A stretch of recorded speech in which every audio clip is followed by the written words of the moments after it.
Hare Krishna. Namaste. Chapter 6, entitled as Dhyana Yoga, Sloka 24 and 25.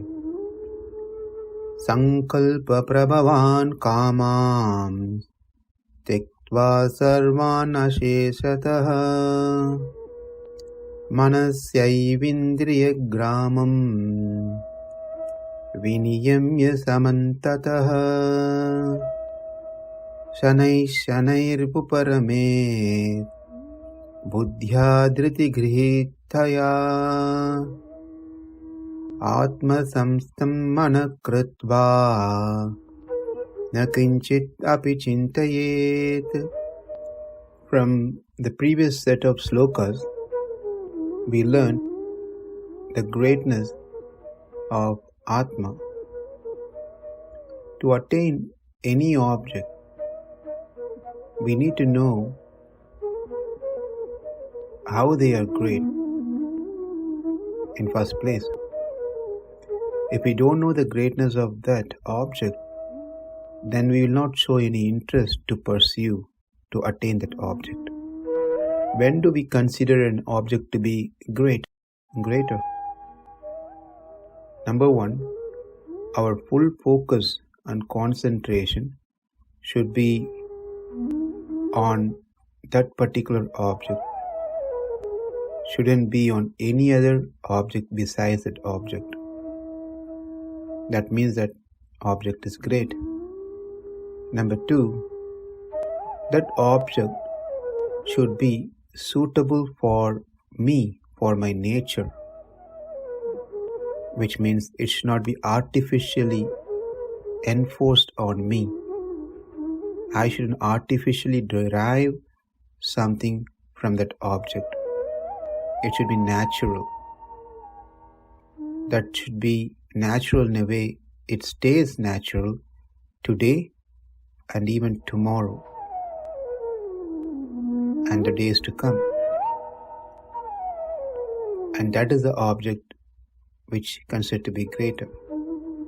Number three, once I achieve that object, it should continue to give me same happiness. Never changes. Not that one day I feel happy, the another day my happiness changes, or the degree of happiness reduces or increases. It doesn't vary. And it doesn't vary irrespective of any changes that happens around me, irrespective of any distress, calamities that may happen through other objects or through other events. When this object can give me a continuous happiness irrespective of any other things happening around, then that object is considered to be greater. So when these three things are satisfied, then that object is considered to be a greater object, and that becomes our interest to obtain with determination.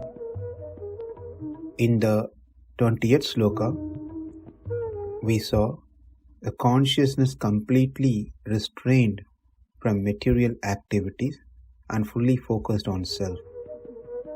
And 21st sloka, we saw one gets boundless spiritual bliss by spiritual intelligence that cannot be achieved through the material senses.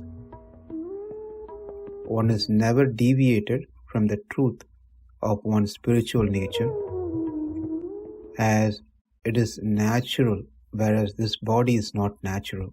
Anything we try to get through the body and senses, it's not natural, it's all artificial. But when one tries to derive happiness or bliss through the spirit soul, that is natural, because Atma by default is full of bliss. As for Atma, there is no family members. Atma does not have any relatives or relationship of this world. The reason because the members of this world keeps changing every lifetime. It's not stable. It is not eternal. For some people, the relationship, even in the same lifetime, the relationship keeps changing multiple times.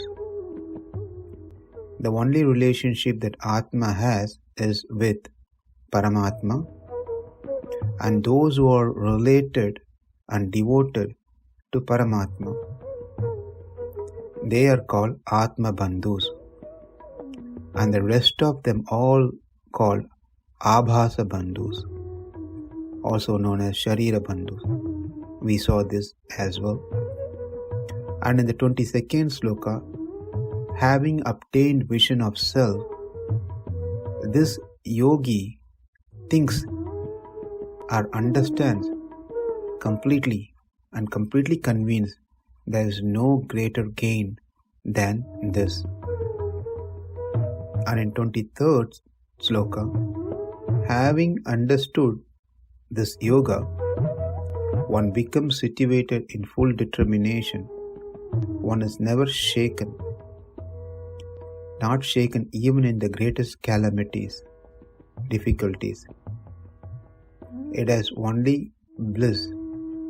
There is no distress involved in this yoga. Nothing can affect him. So that is 23rd sloka. Now we are going to see two slokas, 24 and 25 together, because they have the same purpose. The message is same.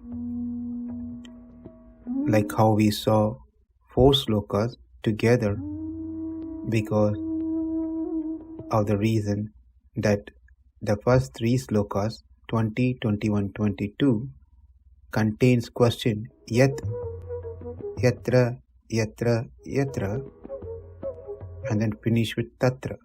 Therefore, because of this, because of this, because of this, therefore, which is answered in the last part of that set of slokas that we saw yesterday. Therefore, it is taken as one complete set. Likewise, these 2 slokas has same opinion. The theme of these 2 slokas is about mamakara, mindness. This is something that we have seen quite few times in previous chapters, but that is being elaborated here with some difference. Mamakara means mind. So giving up the mamakara buddhi, the sense of mindness, is the focus of these 2 slokas. One might ask, well, we already covered this in previous slokas, previous chapters, especially Karma Yoga. Namaste. Hare Krishna.